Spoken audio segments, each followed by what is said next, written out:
Hi guys, thank you for coming into my channel. My name is Elsie and I first want to apologize for the thunder. I do want to apologize about my first video being such a depressing topic. I had a lot of videos that I recorded previously. However, I was just never satisfied with the videos that I recorded. So this is a video about my experience with SPCA, Florida, here in Lakeland. I adopted my little kitty. His name is Phillip. He was originally called Thomas. I adopted him from the RP Funding Center here in Lakeland, Florida on June 8th of 2019. I wanted to show proof of my adoption. It is right here. He was surrendered. I just wanted to show these papers as proof that I did adopt him from the SPCA, from the RP funding center, that they had. It was like a mass adoption that they were giving at this event. Usually their pets are like $100 or $90. I went in because they were giving them for $20. I saw Phillip. I fell absolutely in love with him, which throughout the rest of this video I'm going to be addressing him as Phillip. His papers say his name is Thomas. However, I renamed him as Phillip. I adopted him on June 8th of 2019. This was a Saturday. By June 9th was a Sunday. He was really sick. I want to go from beginning to now. When I adopted Phillip, one thing I noticed was that they were kind of rude. The staff was kind of rude to us. First of all, the girl, or the lady, because she was like an older lady, she snapped at my boyfriend. That's one thing you don't do. You don't snap at my boyfriend. Only I get to snap at my boyfriend. You don't. Okay. That was number one. Number two, when we were signing his adoption papers, she mentioned if he gets a respiratory infection within the first 10 days, you can bring him in. Okay, that is oddly specific. I expected something like, I don't know, fleas, I don't know, shit that happens to cats, but they were specific about their respiratory infection. Okay, so this was a Saturday. By Sunday, Phillip is having a extreme heavy respiratory infection. He spent the whole day Saturday hiding under the couch because obviously this was a new environment for him, or new people that he was hanging out with now. So he spent the whole day under the couch. I dragged him out of the couch at some point. I'm no specialist, but I read online that when you first adopt a cat, you want to keep them from having hiding spots. You want to give them like a whole room, like for them to be alone, like stuff like that. So we opened our bedroom door so he could hide there. But we didn't want him hiding under the couch or under furniture or stuff like that, because we needed him to get used to being around us. So when I dragged him out of the couch, Phillip, his heart was racing. Obviously, this was some stranger that was entering his private area. But not only that, but his breathing was really, really, really loud and extremely raspy. And then when he would meow, his chest, it sounded like he had all this gunk in his chest. So I'm starting to freak out. I'm like, it's a respiratory infection, just as they told us. I called SPCA. A lady told me, well, first they told me, oh, we're going to transfer you over to our medical department. And then when I speak with the medical department, she's all like, you can't bring him in today. So I'm like, okay, when can I bring him? Because this is something that's really bad and he needs help right now. They're like, hold for me. She puts me on hold for about 8 to 9 minutes.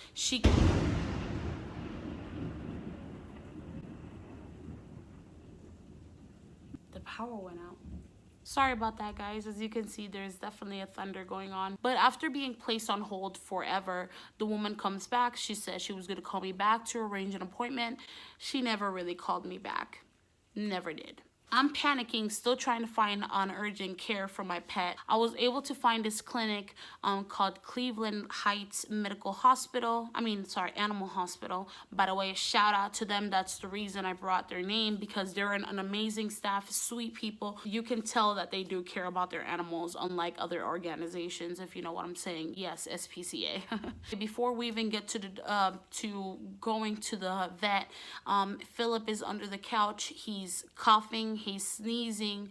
When he gets out of under the couch and I look at him, his nose is bleeding a little bit. Once I get there, they prescribe me 2 medications. The whole visit was $150. I take care of that. I pay for his prescriptions and everything else, take him home. After 3 days of giving him his medication, his eyes start discharging pus and blood. So there is pus and blood coming out of the eyes of an animal that I had adopted 5 days ago from a SPCA organization who says that they care about their animals and everything else. How bad do you need to treat an animal, and how bad do you need to not take care of them for their fucking eyes to be bleeding and discharging pus? I don't get it. I don't understand how that happens. Not only is my cat with the extreme respiratory infection, but his nose is bleeding and so is his eyeballs. After a week and a half of giving him his medication, the discharge basically stops. Within, I would say, another week, it kind of comes back, but it's on one of his eyes. Friday, I come back from work, which, by the way, I work from 11:30 until 8. So Friday, I come back from work, I cuddle with him, I go to bed. He doesn't sleep in our room, by the way, because me and my boyfriend are pretty fat, so no room for a cat. Sunday, at like about 10 in the morning, we leave the house to go to Tampa, and we come back home at like 9 p.m., something like that. I don't see Philip. He spent the whole night hiding under the couch because he's like really shy. Sunday comes, Philip is on the counter of my kitchen trying to eat some food. His eye is bloodshot red. Hey. Oh, you're so cute. You're such a good boy. Such a good boy. Hey, look at me. Look at me.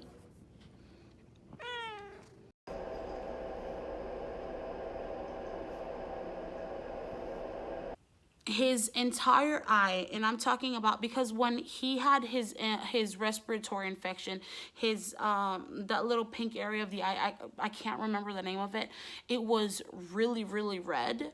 But now this time, when we were gonna take him to the vet after like this one incident that I'm just talking about, his whole area, his whole white of the eye is red, and I'm talking about the brightest red you can ever think of, and his iris is slowly turning gray. When I take him over to the vet, they tell me if you had waited any longer, his eye would have ruptured. This was less than a month since I had adopted him from SPCA. Oh, and by the way, his eye is now bleeding again. So, and I'm like, how did this happen? And they said, oh, it could have been from his original infection when he had the respiratory infection. So I'm here sitting just wondering, how did this happen, considering 3 weeks ago he was in the hands of SPCA? How does a cat reach the point where they're so sick that their eyes are bleeding, his nose is bleeding, and now he has an ulcer in his eye that if I hadn't taken care of it sooner, his eye would have fucking ruptured? I have right here the medical bill. All right. Medical progress consultation, that was $32. Eye corneal stain test, that was $26. Remand corneal repair gel, that was one of the medications that I had to get for him, $25.37. We had to get Onsior for him, which was a painkiller, $26.68. We had to, they prescribed these 2 medications right here. They're not in here. But they prescribed me atropine and ofloxacin. Now, here's what's funny about this, right? These two medications, they're these like tiny bottles like this size. I don't want to get up and get them because I'm lazy. But if they had given me, which by the way, I broke down crying when I saw the medical bill because the bill was over $200 and I could not afford that. I'm 21. I'm trying to live in my own apartment and, you know, figure out my own shit. And I'm having to pay $200 for a cat that should have been in good condition because SPCA in their fucking documents right here in the document that they gave us, the copy, it said,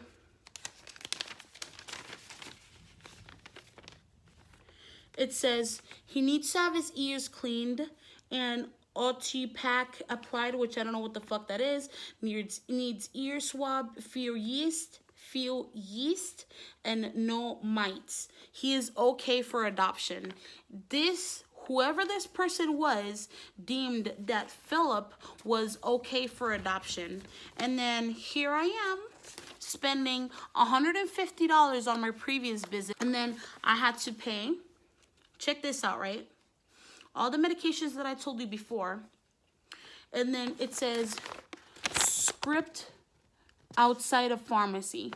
They actually helped me out. Cleveland Heights, the vets in that office were nice enough because they don't accept payment plans. So they were nice enough to look for the prescriptions and see if they could get that for humans and I could use it for Philip. And this little bottle right here, and you can look this up yourself. I don't know if it's different from state to state. At this vet, it was $66. This bottle, and it's like this size. This one, if I'm not mistaken, was like $30-something. So between these two, it's almost $100. And I needed to get 4 prescriptions for him. I ended up going to GoodRx, which, by the way, if you don't know what GoodRx is basically for people that don't have insurance. You can get prescriptions through that. Coupons for prescriptions that are really expensive. So atropine, if I went to a human pharmacy, it would have been, if I'm not mistaken, like $55. After GoodRx, I paid $28. Ofloxacin, I think, was like $30. I ended up paying $11 and some change for it. So I'm not getting paid to tell you this. This is not an advertisement. I'm just letting you know in case you need assistance with medications, not only for your animals, but for humans as well. If your pet medication is way too expensive, ask the vet if there is a human version of that medication. Use a coupon from GoodRx. Go to the pharmacy. I personally went to Walmart pharmacy, but it says right there, depending on which clinic you go to, which pharmacy you go to, you can get different prices. And the visit came down after they helped me out with the prescriptions. It came down to, as you can see that right there, I don't know if you can see it, $121. Originally, add $66 to this and $30-something to that. Okay, so it was a really high price that I could have not afforded if not thanks to Cleveland Heights Animal Hospital. So after this, I posted this story on Facebook. I tagged SPCA and I told them, you know what, it's incredible that you guys don't take care of your animals. Look at all the experience that I've been going through. I had to spend all this amount of money. And they said, oh, I'm so sorry. Our heart goes out to little Philip or Thomas, whatever name they used. And they said, one of our something fucking people, consultants or some shit like that, is going to be contacting you soon regarding this issue. They never did. Counting today, it's been 6 days since I sent that Facebook post. 6 days ago, they commented and said that they were going to contact me back regarding the issue. They never did. My whole point with this is I want to raise awareness because no animal should go through this. If you okay an animal and say that they are okay to be adopted, then they better be okay. Because Philip was not okay. It is not normal. It is not coincidence that I adopt the cat on a Saturday and on Sunday he's extremely ill. That is no coincidence. And it is your responsibility to try to help me out with this issue if I adopted it from you guys, and if you guys promised that you were going to help me out when I go through this issue. You did not contact me back, and you're not going to contact me back. I want to say I don't recommend adopting animals from SPCA, but I do. I do. And the reason for that is because I think any fucking human being in the world take better care of an animal than SPCA took care of Phillip. Am I asking for too much? Am I really asking for too much? Because how is it that 3 days after I adopt a cat from SPCA, his eyes are bleeding? What kind of care are they receiving in SPCA? And the thing that pisses me off the most is that not only is your staff rude and irresponsible, but they can't even contact me back. You just want to look good on Facebook saying, oh, I'm so sorry, we're going to contact you back. But you never did, because you don't give a fuck. You know, give away those animals so like they can die in somebody else's arms and they don't die in our arms, because it is not our responsibility, right? I don't get it. And here's some pictures of Phillip and how he's looking.